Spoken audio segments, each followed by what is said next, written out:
Our speakers are setting up, and so I have a few introductory things, so while they're setting up, I'll do that. So, welcome. My name is Barbara Cooper, and I am the chair of the Fidalgo Democrats. Thank you all for coming. This is a lovely turnout. Really appreciate it. We start the meeting with an acknowledgement. We, the Fidalgo Democrats, acknowledge that we gather on indigenous land, the traditional territory of the Coast Salish people, specifically the Samish and Swinomish people, and pay our respects to elders past, present, and future. If you are not on a mailing list, in the back there we have a sign-up sheet. Please put down your name and email and phone so you won't get just tons and tons of stuff. You'll notified about upcoming meetings and maybe a few important events. If you're going to sign up, please write so we can read it. Said by the person with the worst handwriting in the world, but nonetheless. The other thing I'm going to ask everybody to do is to turn off your cell phones, and I'm going to do mine.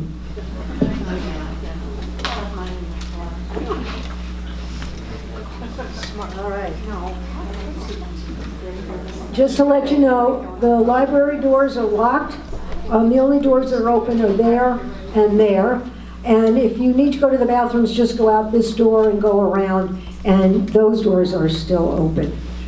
There's cookies in the back. Thank you, Rita Sullivan. Yay for Rita. And we have some coffee, decaf, and some different kind of teas with hot water. The Fidalgo Democrats are an independent democratic association with a focus on education. I'd like to remind everyone we are not a PAC. We cannot endorse candidates or contribute to their campaigns. We do invite Democratic candidates to talk about issues and legislation. If you want to contribute to candidates, we encourage you to go to their websites. Just to let you know, we don't charge dues, but we will pass the hat at some point. And thank you for your contribution.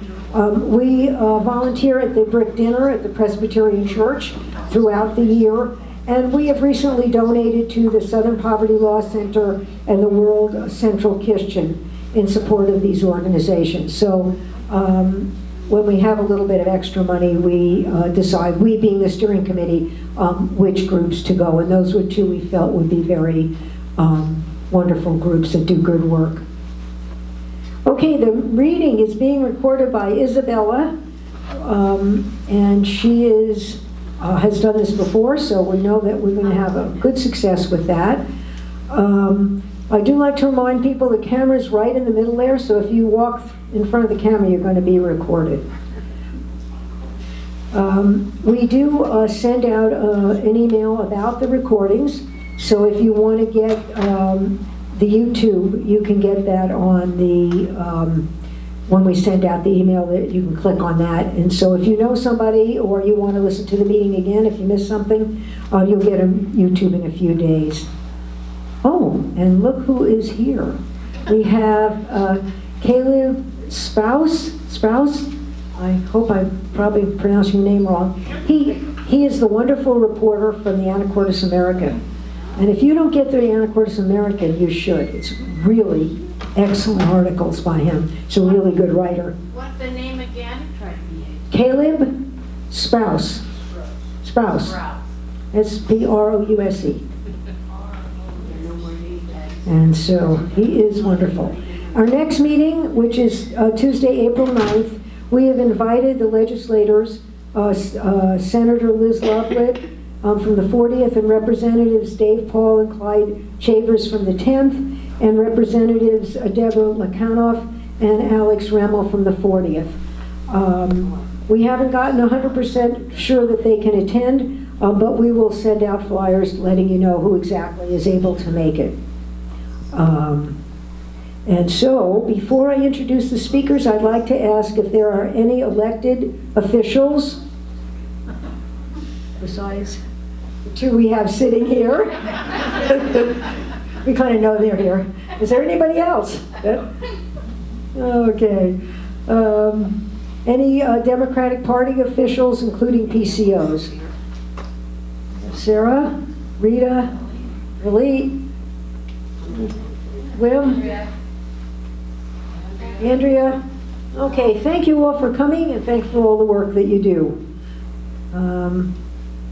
I want to also just do some thank yous for Don Ambrose, who edits the Skagit Democrat's newsletter. If you don't get that, please go online and get it. It's excellent. He really has a ton of information in there about what's going on. Carol and Wright Tamler edit the Whidbey Island newsletter, and Doreen Sadler does our Facebook. There's also an ongoing rally Sunday afternoon from 12 to 1 on the corner of 12th and Commercial. There's one new thing that that Valita mentioned, and I think I'm going to mention it as well. It's really something, this coming Thursday, March 14th, it's going to be over at the Lincoln Theater in Mount Vernon. And it's called Read, Think, and Speak Freely. It's a read-on night at the theater. They're going to show the classic movie Fahrenheit 451 at 8 o'clock, but the doors open at 5:30, and there'll be a lot of speakers there from the library, from the school board. There'll be a drag queen story time, the Alliance for Equality, and some students reading poetry and banned books. So if you would like to do that, we have a couple of flyers around. Please let me know and you can see the flyer. All right, I think I've talked enough, and everybody looks like they're settled, so thank you all for coming. We have John Coleman, who is our Anacortes Director of Planning, Community, and Economic Development. And the two city council members, Christine Cleland McGrath and Ryan Walters, they are on the city council planning committees, as well as several other council committees. They're also very active members of the Anacortes community. And I'm going to let them introduce themselves and talk about themselves. So I'm going to pass the good mic on to them. Here you go. Start with John.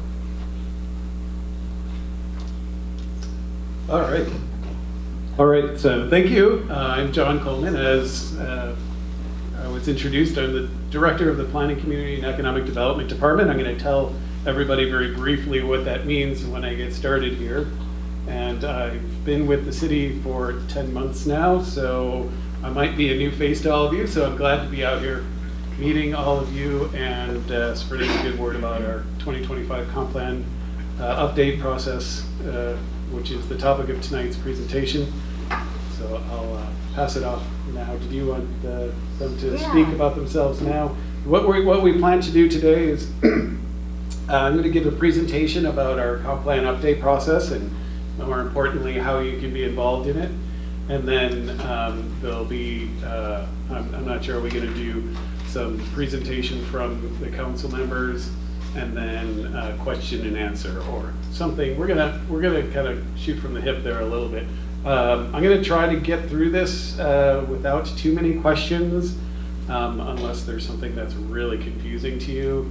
Let's try to just get through this because there will be a question and answer period, and I want to leave enough time for our electeds to have their chance to speak with you as well. I'll let them introduce themselves. I'll let you guys use the good mic. Okay. Hello everyone, I'm Christine Cleland McGrath. Thank you for having us here and being willing to... Talk right into it. All right, I'm Christine Cleland McGrath. Thank you all for having us here tonight.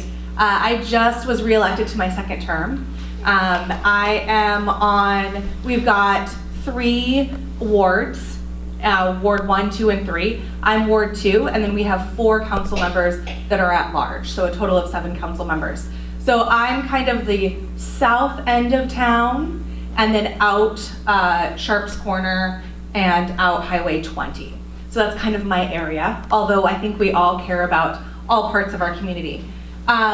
Before I was on city council, I was on planning commission for about 4 years, so I actually was able to be a planning commission member through the 2016 comprehensive plan, and then voted on the development regulations in December of 2019, and then got to review them as a council member in 2020. So it's time again to start this work. We're enjoying it. I have been in real estate in the past. It's kind of stepping back at this point in time because I have a almost 3-year-old at San Juan Montessori, which is right over just a block away. And then I also have my daughter Cora, who is a kindergartner at Fidalgo School. The same school I went to, my mom went to, and my grandmother went to.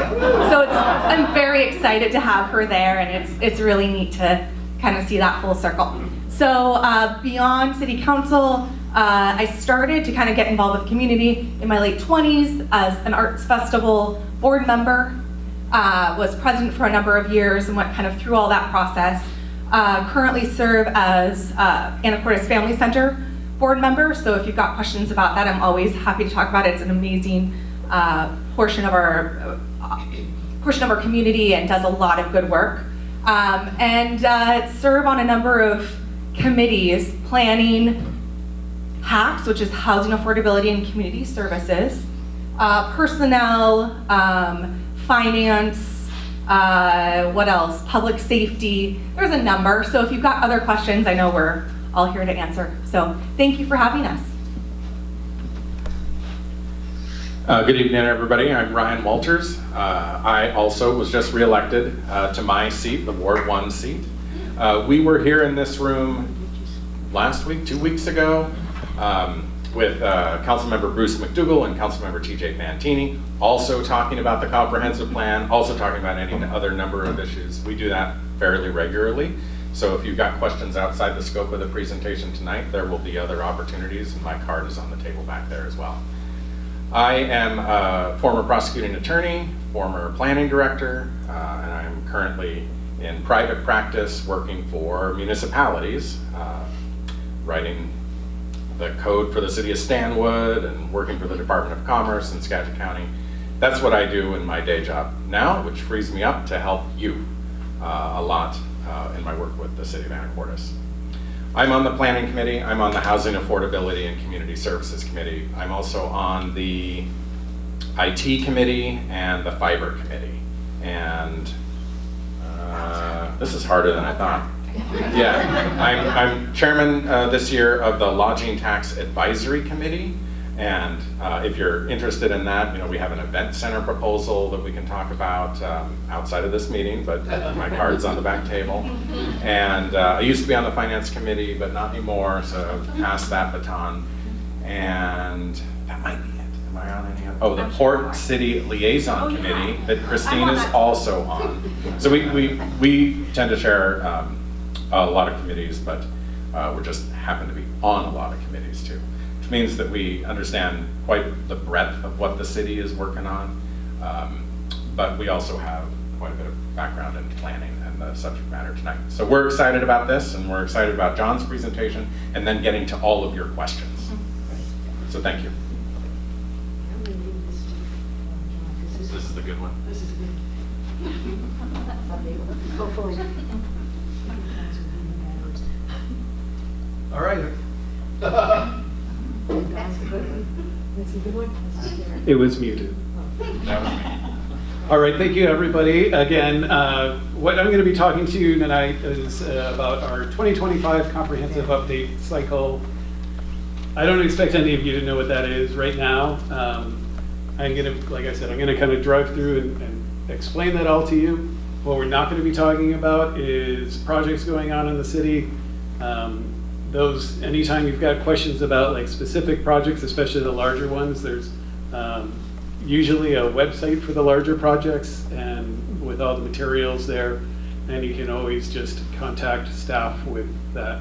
It's especially tough tonight to talk about any project-related things because we have council members in the room, and council members tend to have to vote on large projects, so it's not good to have council members around when discussing projects like that. In other words, we just really don't. I want to talk about this, and I'm making up excuses for why I can't tell you about JV tonight. Okay, so what does the planning department do? The Planning Community and Economic Development Committee, Planning Committee, I'm so used to that. The Planning Community and Economic Development Department has many legs to it. First, of course, planning, which is our comprehensive plans, and I'm going to explain what a comprehensive plan is. That's our development regulations, such as our zoning and our other development regulations that help guide development in the city. So if somebody submits a land use application, which is a long plat, a short plat, or a building permit, these are the development regulations that tell the staff administratively how to process these. And we tend to have very high level of detail in those to make it easier to enact the community's will through staff. And so that's the development regulations, and I'm going to talk a little bit more about that. We also have other guidelines such as development regulations, and zoning is part of our development regulations also. We're going to be talking about the highlighted one tonight, the part of the planning department that reviews our long-range comprehensive planning.